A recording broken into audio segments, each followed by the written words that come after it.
Jai Shri Krishna Chaitanya Prabhu Nityananda Shri Advaita Gadadhar श्रीवासादि Gaur भक्तविंदा। Hare Krishna Krishna Krishna Hare Hare, Hare Ram Ram Ram Hare Hare. Hare Krishna. Welcome back. We'll continue our discussion on the topics of introduction. And in the last session, we discussed about the consciousness and bhakti.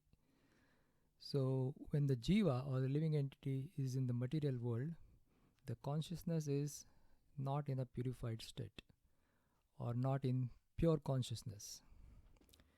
But when the jiva engages in the process of bhakti, then gradually the consciousness can be purified. So, whatever actions that we perform in the material world can be dovetailed to perform for the satisfaction of the Lord instead of satisfying ourselves, or making the Lord happy instead of um, making ourselves happy, or ourselves as the center of the universe. So that is the process of bhakti. So we'll continue with the next paragraph where Srila Prabhupada talks about what is being conditioned means. We should know, however, that at this point our consciousness is contaminated. We are materially contaminated and we are called as conditioned. So whatever is our current situation in this world, this is actually materially contaminated. We are covered with a layer of false ego, which is the next paragraph. So defining false ego or bodily concept of life. False consciousness is exhibited under the impression that I am the product of material nature. This is called as false ego. So when the soul comes in this world, it identifies itself as a body. So that identification happens by the false ego or false identification. One who is absorbed in the thoughts of the bodily conception cannot understand his situation. Meaning, the soul doesn't know that actually he is an eternal soul, and he or she is having this temporary body for some time in this world. So this knowledge is actually covered. Bhagavad Gita was spoken to liberate one from the bodily conception of life, and Arjuna was put into this position in order to receive this information from the Lord. One must become free from the bodily conception of life. That is the preliminary activity of the transcendentalist. So, this is the beginning of the spiritual knowledge. What is the beginning? Of understanding that we are not this body. Actually, we are soul, and we are temporarily having this material body. And this is how the transcendentalist, or one who wants to go beyond the three modes and achieve liberation, would start thinking in that direction. So here we see that this person is a transcendentalist thinking. He's looking around and he is understanding who he is and what other living entities around him are. So he starts seeing himself as soul and all the other living beings also as soul. So this is where the beginning of the spiritual journey happens. What is liberation or purified consciousness? One who wants to become free, who wants to become liberated, must first of all learn that he is not this material body.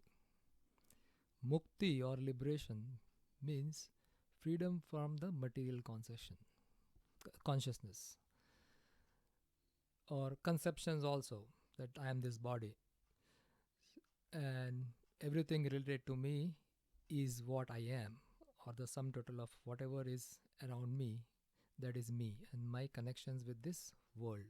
So this kind of conceptions, when one is able to get through and understand that I'm not this body, I'm actually a soul.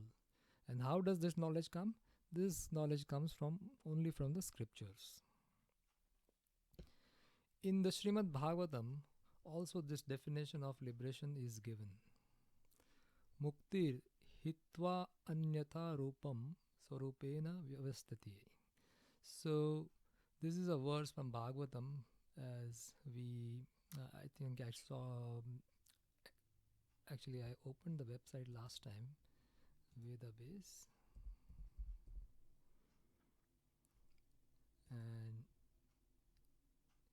in the Vedabase, you can see different books are given. One is the Bhagavad Gita, which we are currently reading, and the other one is Bhagavatam, Srimad Bhagavatam. So that is, Bhagavatam narrates the pastimes of Krishna, whereas Bhagavad Gita is spoken directly by Krishna. So in Srimad Bhagavatam, SB means Srimad Bhagavatam 2.10.6. So in the second canto, 10th chapter, 6th verse, this definition of mukti is given. So if you want to search online, then the way to search would be, when you Google it, you can say SB 2.10.6. 2.10.6,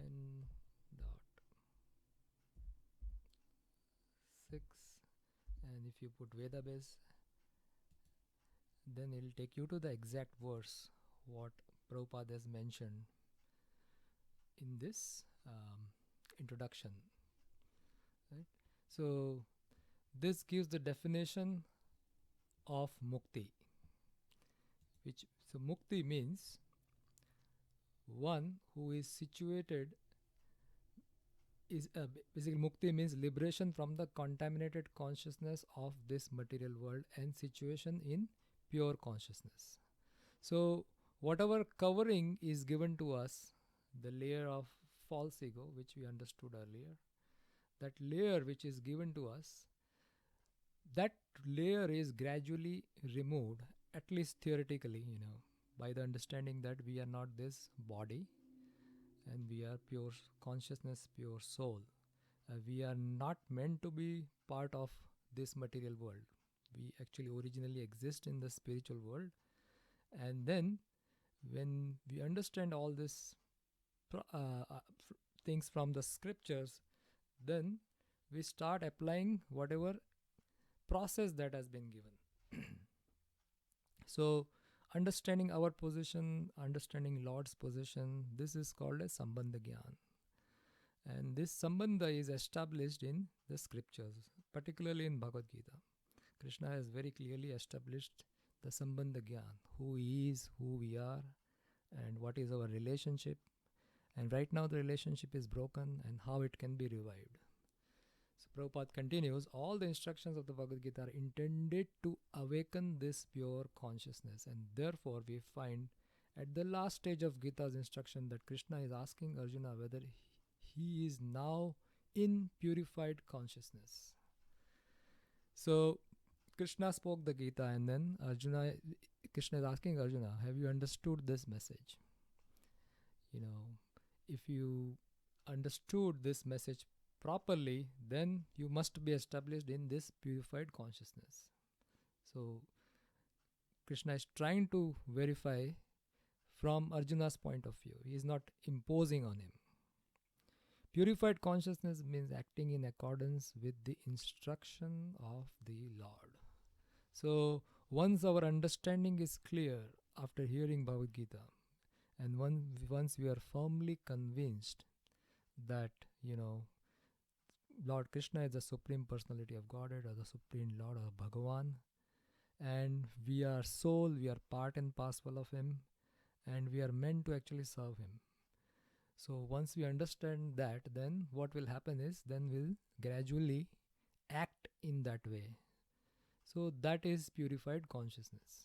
So that's why Prabhupada says purified consciousness means acting in accordance with the instruction of the Lord. So whatever Lord tells us to do, then we will follow those instructions and will not do anything contrary. This is the whole sum and substance of purified consciousness. Right? So originally we have covered consciousness, or by the medium of false ego, we have contaminated consciousness. And then when we study the literature of Bhagavad Gita or Srimad Bhagavatam, gradually our coverings or our understandings are getting clearer and clearer. And in that state, then we are in purified consciousness. Means we are eligible for getting mukti. Another meaning of mukti is getting away, getting free from the cycle of birth and death. So until and unless our consciousness is purified, we will continue transmigrating from one body to another body and then go to the next body, and this cycle keeps on going. So this is called a cycle of birth and death, right? So this picture nicely shows that, that a soul from the women body, it's going to the male body. From there it's going to a warrior's body. Then it's going to a body of a person here. I think he's taking accounts. And then again it goes to a women body. And then it goes to again another women's body. And then finally it comes to the body of a sage. And then from here the sage gets either liberated because he started getting education. So he is moving towards the path of liberation. Next, Prabhupada talks about difference between Krishna and us. Consciousness is already there because we are part and parcel of the Lord. But for us, there is a affinity of being affected by the inferior modes. So, consciousness is the part of the soul actually. It is the characteristics of the soul. Wherever there is consciousness, that's a symptom of a soul. Something which is alive. Like consciousness means, if I pinch my body, I will, or somebody pinches my body, I'll feel it. So I'm conscious of things happening around me. But what Prabhupada is trying to say is, now this consciousness is covered by false ego. And that false ego is making us think that I am this body. And that covering is the inferior modes. But the Lord, being the Supreme, is never affected. So this contaminations, all the false ego, actually never affects the Lord, even when he comes to this material world. That is the difference between the Supreme Lord and the small individual souls. So then the question may be asked that why Lord comes here? So he comes here to revive this lost souls. So the souls originally are in the spiritual world, and they come to the material world trying to enjoy independent of the Lord. So then the Lord come here from time to time, or he sends his messengers, and they come and they deliver the message of Lord. So basically it's just like, if you understand in our contemporary terms, it's just like a advertisement of a movie. So Lord comes for a certain time and he shows what is going on in the spiritual world. A brief movie is shown, like a trailer is shown. So when we hear about it and when we relish those pastimes of the Lord which are performed in the material world, like when Lord Krishna came, he came into Vrindavan and he had a lot of pastimes in Vrindavan and then in Mathura, then in Dwarka. So when we hear about that, so this is just like a trailer. And then the Lord gives an advertisement, he shows us, okay, this is what is going on in the spiritual world. And if we get attracted to it, then we gradually break the cycle of birth and death. And then we want to go back. So in the spiritual world, there is eternal life with the Lord. Okay, the next topic is how do we act in the state of contaminated consciousness. So this is just a brief description of how people act when they are contaminated. Or when we read this, we'll see how people around us, how they are trying to enjoy in this world, and what maybe we also are trying to do the same thing. But this is what is the consciousness of a person who is in this world. So what is this consciousness? This consciousness is I am. That's a definition of consciousness. I exist. That is how our identification happens in this world, that I exist in this world. Hmm. Then what I am, in contaminated consciousness, I am means I am the Lord of all I survey. So as we understood that the consciousness can be of two types. One is purified consciousness, other is contaminated consciousness. So description over here shows how we behave in the contaminated state. I am the Lord of all I survey. I am the enjoyer. Right? Because the world revolves because every living being thinks that he is the Lord and the creator of the material world. So in this world, when we see people around us or ourselves also, what are we trying to do? We are trying to enjoy in this material world. Anything connected to us, we are trying to enjoy through those things. Right? And we think that, the world is revolving around us. The world revolves because every living being thinks that he is the Lord and he is the creator of the material world. Material consciousness has two psychic divisions. One is that I am the creator, other is that I am the enjoyer.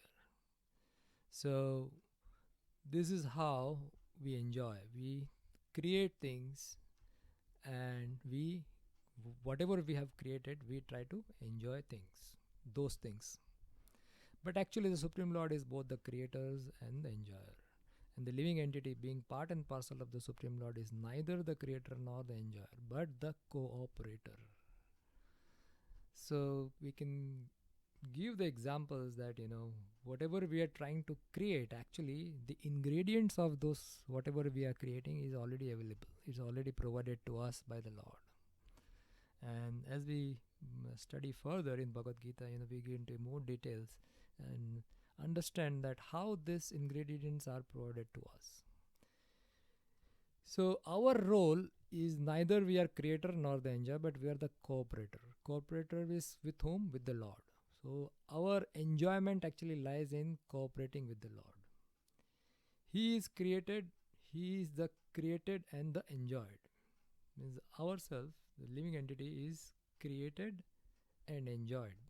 That is the actual purpose. So this picture nicely shows that how people are trying to accumulate wealth, or trying to enjoy in different ways. And this is how the cycle of karma progresses, because sometimes we try to acquire things by some not some proper ways, and then there is a negative karma associated with acquiring those things. So how we should act, the example Prabhupada puts over here. For instance, a part of a machine cooperates with the whole machine. A part of the body cooperates with the whole body.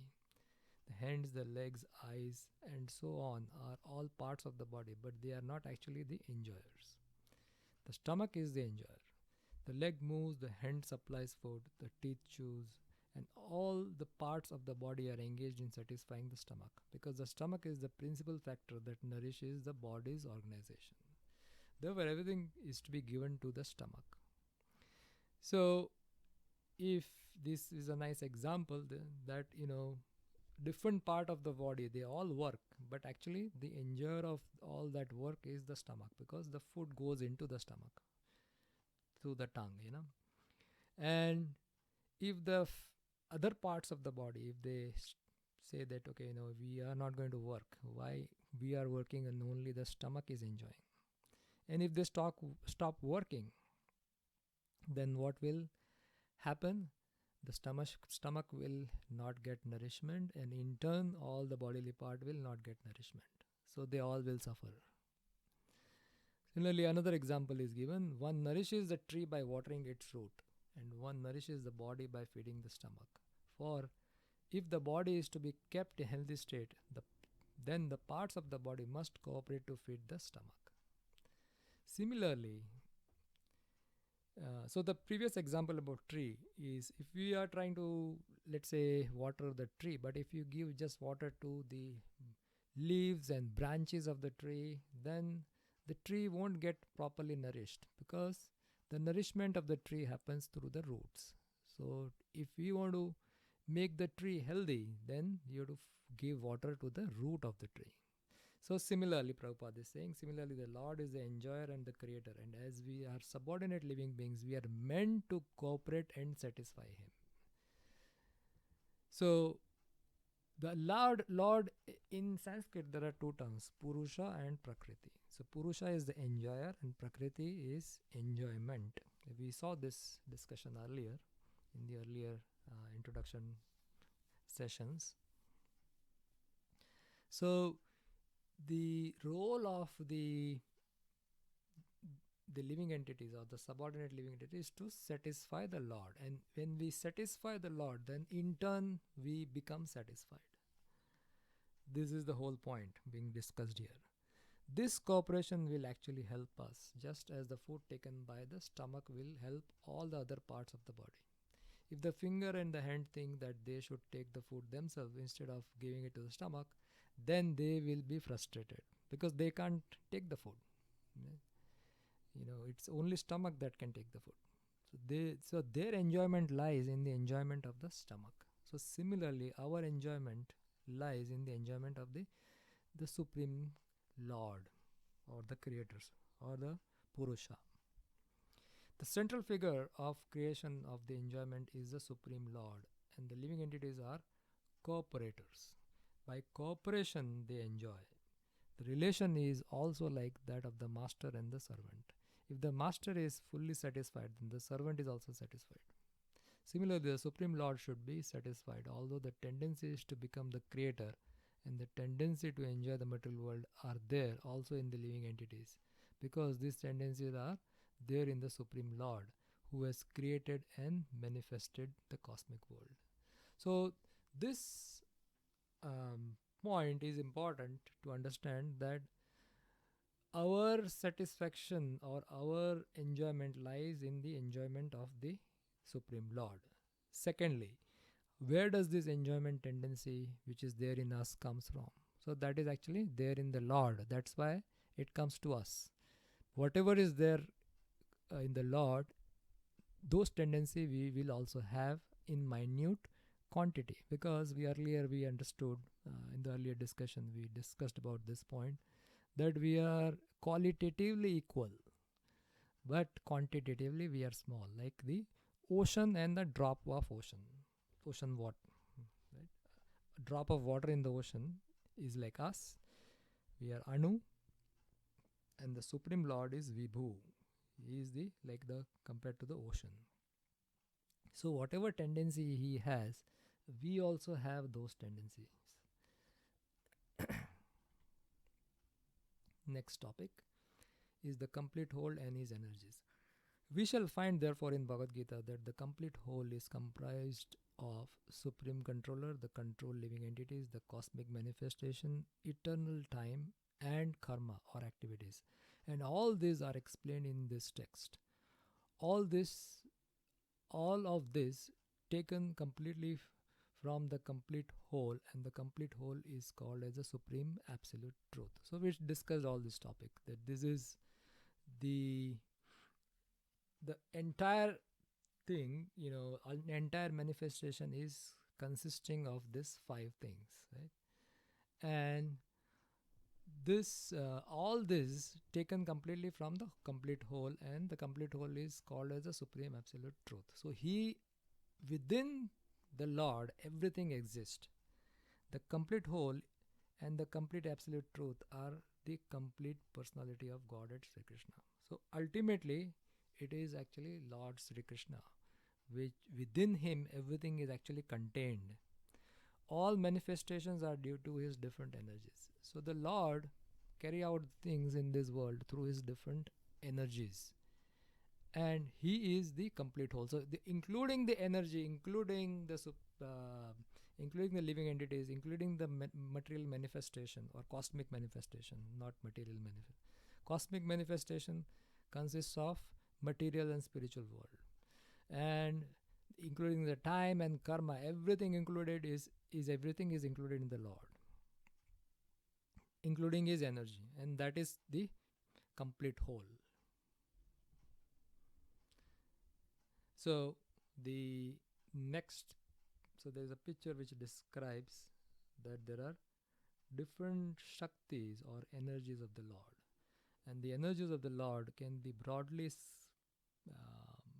categorized as spiritual and material. So spiritual is called as para, or superior in nature, and material is called as apara, or inferior in nature. Why material is apara? Because it is lacking in consciousness. So within the spiritual there are again two parts, which is antaranga and tatastha. Right? So the living and the external, the material energy is called as bahiranga, or external energy.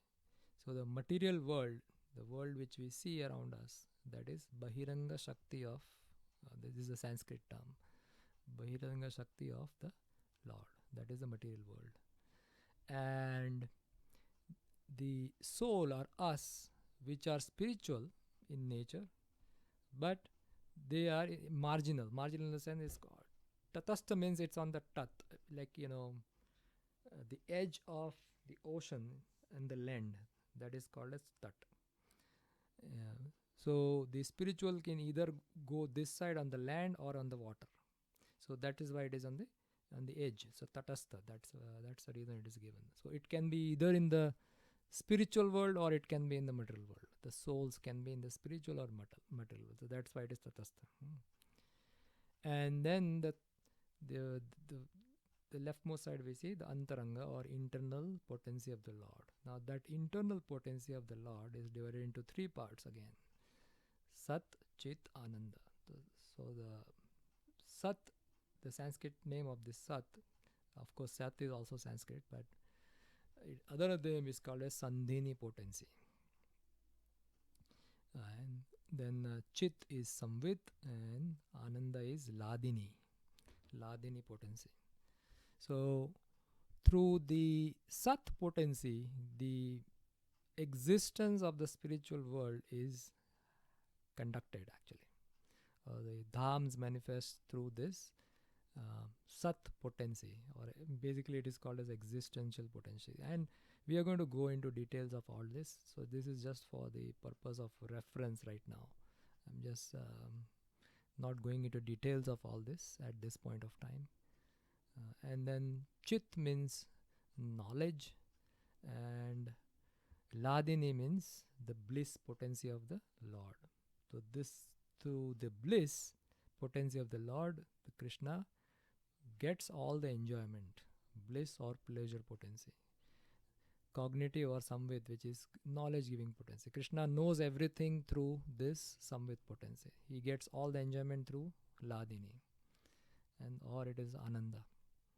So these are some of the different Shaktis of our broad level categorization of the different Shaktis of the Lord. And this is from the reference is here given. CC means Chaitanya Charitamrita, and Madhya means Madhya Leela, chapter 6, verse 157 to 160. Now, three stages of the next discussion is about three stages of God realization.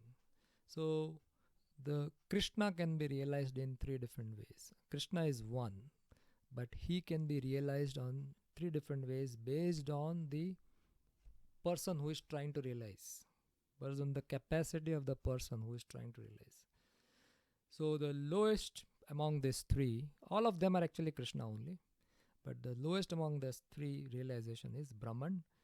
Second, higher than that is Paramatma, and the topmost is the Bhagavan realization of the Lord, or Bhagavan form of the Bhagavan realization of the Lord. So let's read it.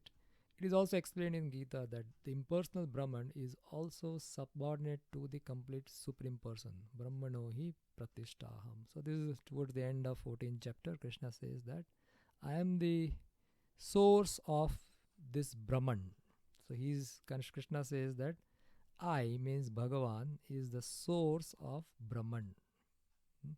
So Brahman is nothing but it is a effulgence of the bodily effulgence of the Lord. A lot of time we use the word aura. Right? So that is the effulgence coming out of Lord's body, Krishna's body, and that is Brahman. So Krishna is saying that I am the source of this Brahman, or Brahman is subordinate to me. Brahman is more explicitly explained in the Brahma Sutra. It's like rays of the sunshine. So when we see sun, then along with the sun, there is sun rays or sunshine. So that sunshine is actually can be considered as Brahman. The impersonal Brahman is the shining rays of the Supreme Personality of Godhead. Impersonal Brahman is incomplete realization of the absolute whole, and so also is the conception of Paramatma. So the first level of realization is God is light. We have heard this many times, that God is light. So is it incorrect? No, it's not incorrect, but it is partial. It's just a light emanating from the body of the Lord. And Krishna mentions this, as I said earlier, in the towards the end of chapter 14 of Bhagavad Gita. So that body effulgence of the Lord is the Brahman realization, and it is impersonal in nature because it's just light. And impersonal Brahman is just like a shining rays of the Supreme Personality of Godhead. Impersonal Brahman is incomplete realization of the absolute whole. And so the conception of Paramatma. Paramatma is Lord situated in everyone's heart. That is Paramatma, feature of the Lord.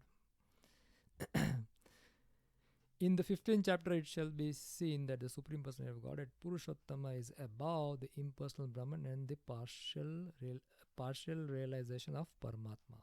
So that is clarified in the 15th chapter. The Supreme Personality of Godhead is called as Sat Chit Ananda Vigraha. Vigraha means form. So the Supreme Personality of Godhead is Sat Chit Ananda Vigraha. Sat we just saw in the previous diagram. Sat means this is Sat, feature of the Lord, this is Chit, feature, and this is Ladini, is the Ananda, feature of the Lord. And he has a form. So he has this Sat Chit Ananda form. This is the meaning of this.